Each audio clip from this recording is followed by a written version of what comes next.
Assalamualaikum warahmatullahi wabarakatuh. Di sini saya akan melakukan kegiatan dari PLP 2, yaitu homeschooling, dengan tema interaksi keruangan dalam kehidupan di negara-negara ASEAN, yang bersubtopik pengaruh interaksi antar ruang di negara-negara ASEAN. Sebelumnya, marilah kita berdoa menurut keyakinannya masing-masing. Berdoa dimulai. Berdoa selesai. Jadi dalam pembelajaran ke depan kita akan mempelajari tentang memahami dan mengenal kehidupan di negara-negara ASEAN, menganalisis proses interaksi antar negara ASEAN, mengidentifikasi dampak ekonomi dari negara-negara ASEAN, menganalisis konflik tantangan zaman 4.0 pada negara-negara ASEAN. Jadi itu track record yang akan dilakukan dalam pembelajaran kali ini. Untuk kedepannya,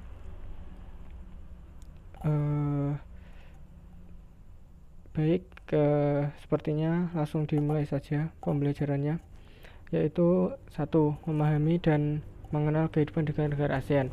Jadi di negara ASEAN ada negara Indonesia, negara Thailand, negara Vietnam, dan negara-negara lainnya.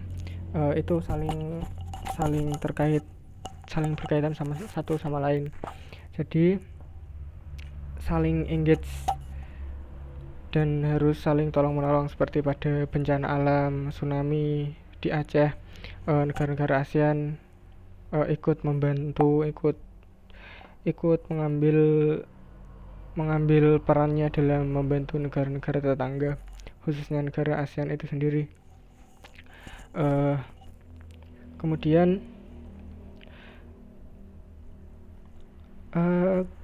dan budaya dan ekonominya pun sangat berbeda di antara tiap negara, khususnya pada negara-negara maju dan banyak sekali negara-negara berkembang seperti negara di Indonesia.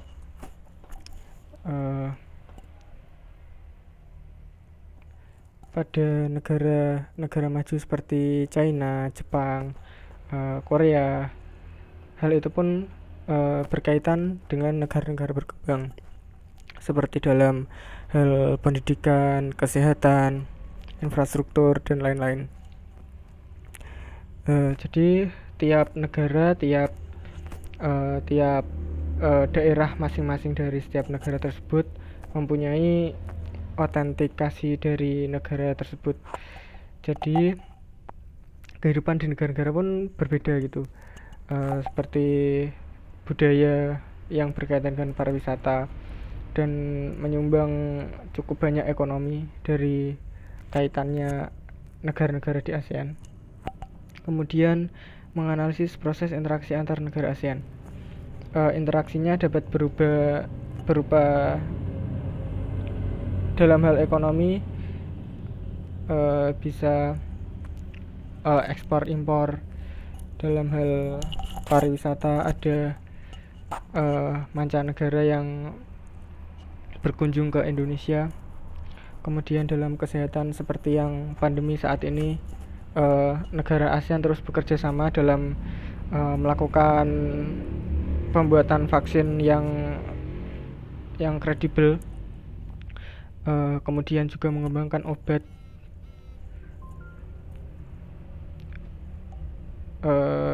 Jadi itu.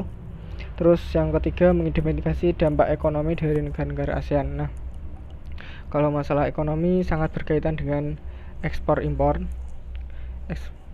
dan impor, yaitu berkaitan dengan permintaan dan penawaran, di mana setiap negara jika mempunyai permintaan yang sangat tinggi akan dilengkapi oleh negara-negara yang mempunyai produksi yang berbeda dari negara tersebut dan saling melengkapi, seperti kurangnya bahan beras pada negara-negara negara-negara dingin seperti Cina Utara. Nah, negara-negara yang agraris atau berada di garis khatulistiwa dapat mengekspor beras-beras tersebut ke negara yang dingin yang tidak bisa ditumbuhi padi tersebut. Jadi intinya saling membantu satu sama lain dari negara ASEAN dalam hal apapun, ekonomi dan yang lainnya. Menganalisis konflik tantangan zaman 4.0 pada negara-negara ASEAN. Kalau pada zaman sekarang memang sangat pesat sekali 4.0 terjadi dalam hal teknologi. PR bagi negara kita pun sangat banyak sebenarnya, seperti dalam hal pertanian, traktor masih sangat atau hal-hal yang berkaitan dengan mesin dalam hal pertanian itu masih sangat jarang terjadi di Indonesia. Kemudian pariwisata pun masih belum memaksimalkan dari fenomena 4.0. Kemudian dari keempat sub tadi ada mengenal kehidupan negara ASEAN, interaksi, mengidentifikasi dampak ekonomi, konflik tantangan zaman 4.0, akan berhulu dan berhilir pada kebermanfaatan tiap negara tersebut. Jadi sangat berkaitan dan harus saling melengkapi sebenarnya agar sustainable, agar berlanjut dan memaksimalkan potensi alam dan potensi manusianya untuk kebermanfaatan dan mengurangi terjadinya konflik antar negara. Baik, mungkin itu saja yang bisa disampaikan. Jadi nanti ada tugas yang lainnya dan akan dibawakan secara online. Terima kasih. Sekian. Wassalamualaikum warahmatullahi wabarakatuh.